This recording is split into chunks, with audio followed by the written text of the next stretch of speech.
Why Nations Fail. Why Nations Fail is structured in 15 chapters. Chapter 1 starts with the example of two cities, Nogales, United States, U.S., Mexico, explaining how difference in nature of institutions divergently affects performance of two demographically similar states. Authors traces historical conquest of Spanish and English on South and North America to elaborate the difference, and claims that historical contingencies had significant role in shaping the political landscape and had prolonged effect even centuries later on two nations.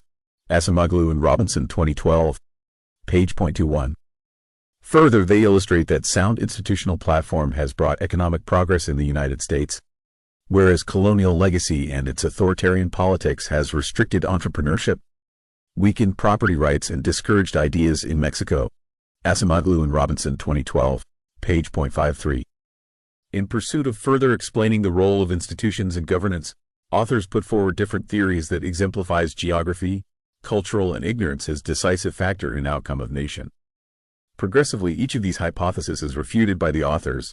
Acemoglu and Robinson, 2012, page 62 to 82. They advocate that the difference in economic trajectory of Koreas, Nogales, or East and West Germany can only be explained by quality of political institutions at work. Further, Acemoglu and Robinson argues that political hegemony vested on the hands of few led identical regions to unproductive economic activity, and ultimately has failed nation. Overall, Chapter 2 advocates that decentralization of powers in political system are imperative to have an affluent nation, and argues that theories on geography, cultural, and ignorance are weak in explaining the difference in economic growth between countries.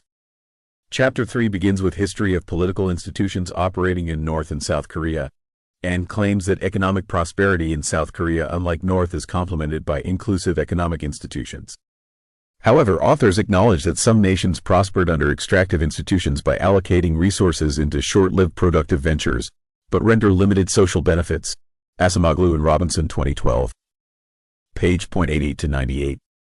They argue that economic growth under extractive political institutions are temporary, and are prone to collapse from consequence of infighting generated between themselves. Soviet Russia, USSR, a nation built upon extractive political institution, and its collapse is a country case authors put forward to support the argument. Chapter 4 unfolds key historical events, coined as critical junctures, that shape the path of economic development.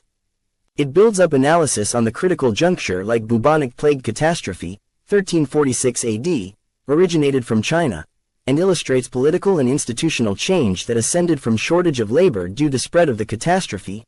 Acemoglu and Robinson, 2012, page 111 to 12.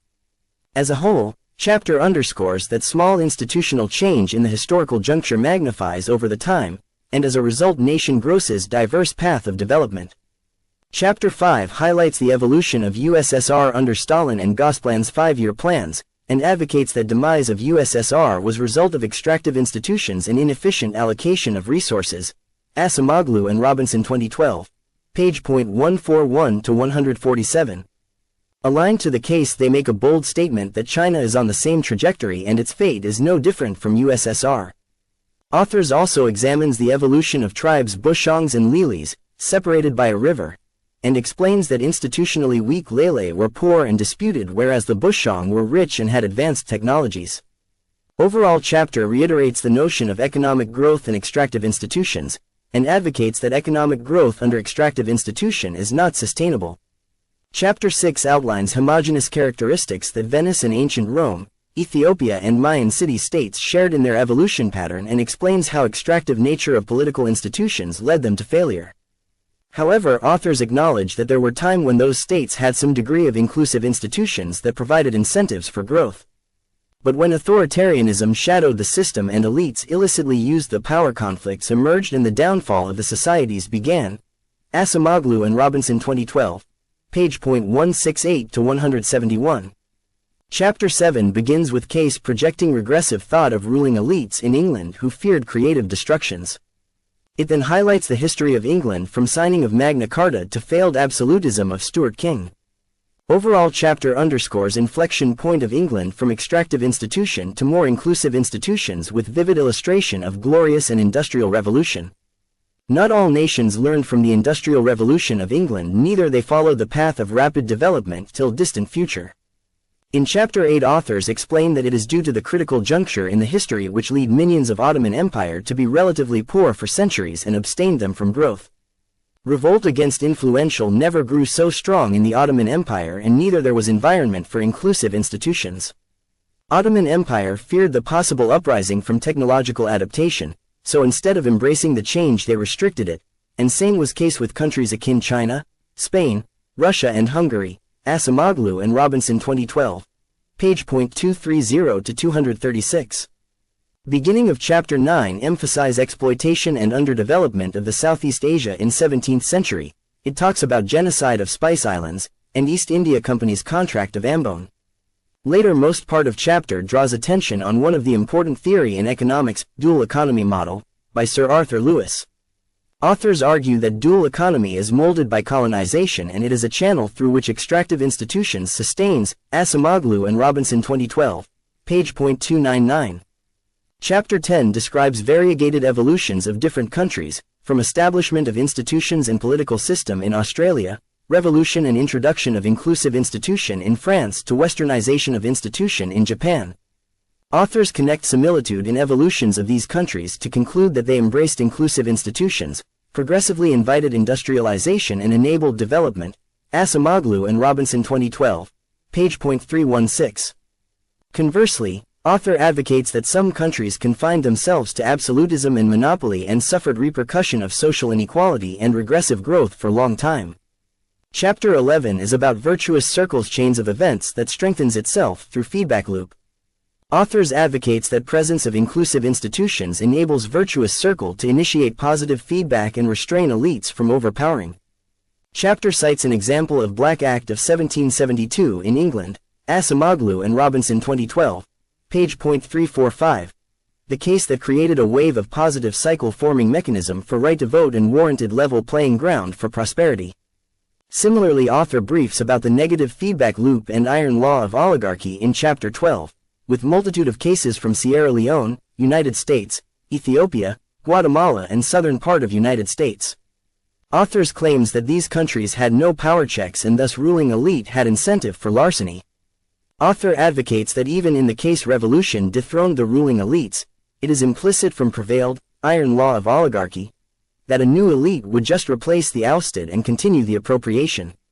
This is one of the reasons why author doubts on possibility of move towards inclusive institutions even after Arab Spring.